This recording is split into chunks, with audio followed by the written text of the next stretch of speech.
スパイダーマンを見に行きます。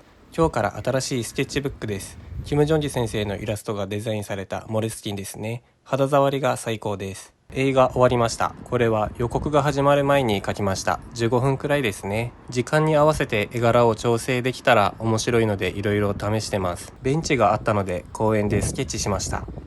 まずはいつも通り手を描いてサイズ感の基準を作ります。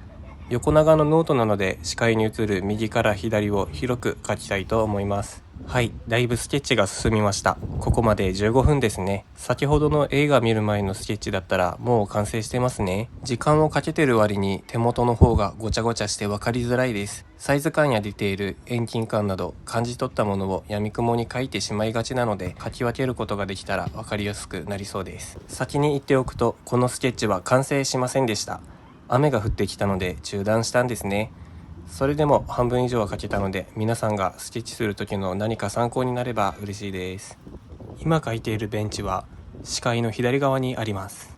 POV スケッチを始めた頃、このような場面を描くのがとても難しかったです。奥の方へ遠ざかっているので、一点透視の放射状に集まる消失点をイメージすると描きやすいです。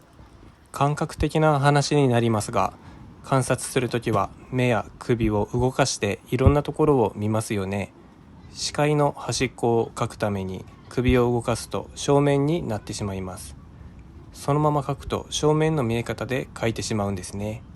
POV スケッチは視界の歪みを表現しないと成り立ちません。絵の中では視界の端っこだと分かるように描かないといけないんですね。なので見えたままの世界を描くには、周りの空間を感じ取りながら絵の中の世界を組み立てないといけないんですね。なので2つの世界を認識しながら描いているという感じですね。樹木はシルエットを決めて葉っぱを少し描くと分かりやすいです。葉っぱ全体が作る立体感に合わせて描くといい感じですね。葉っぱをオーバーラップさせて描きます。これは屋根付きの休憩所ですね。細かいパーツも観察できましたが、シンプルに描きました。この絵の中では小さく、ペン先は 0.5 の太めの線なので書き込む量を調整します。後ろの建物は沖縄県立博物館ですね。美術館でもあります。手塚治虫やジブリの展覧会もやっていましたね。今年の初め頃、命の形展といういろんな標本や骨格が展示される展覧会があって楽しみにしていたんですが、行くのを忘れてしまいました。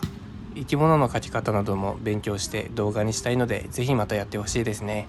右側を描き始めるタイミングで雨が降ってきました。なので急いで描いています。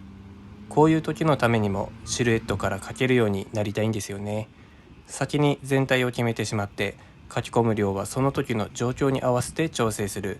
そうすれば絵柄のスタイルとして成り立つと思うんですよね。シンプルなスタイルと細かいディテールや影も描いたスタイルという感じで自在に調整できたら楽しそうですよね。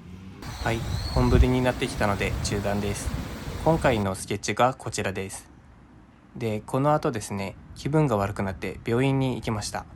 絵を描くとき、たまに首が痛くなって頭痛にまで発展することがあるんですね。またやってしまったなぁと思って、とりあえず頭痛薬飲んだんですけど、冷や汗と手足のしびれも出てきました。もしかして公園で毒のある虫に刺されたのかなと思って病院に行きました。結果、特に何ともありませんでしたね。虫に刺されたとしても1時間以上経っていますし、手足のしびれは過呼吸による可能性が高いと言われました。つまり焦って呼吸が多くなっただけなんですよね。虫の毒じゃなくて安心しました。今思うと多分夏バテですよね。この日昼ご飯食べていなかったのと、冷房の効いた映画館と外の温度差で体がびっくりしたんでしょうね。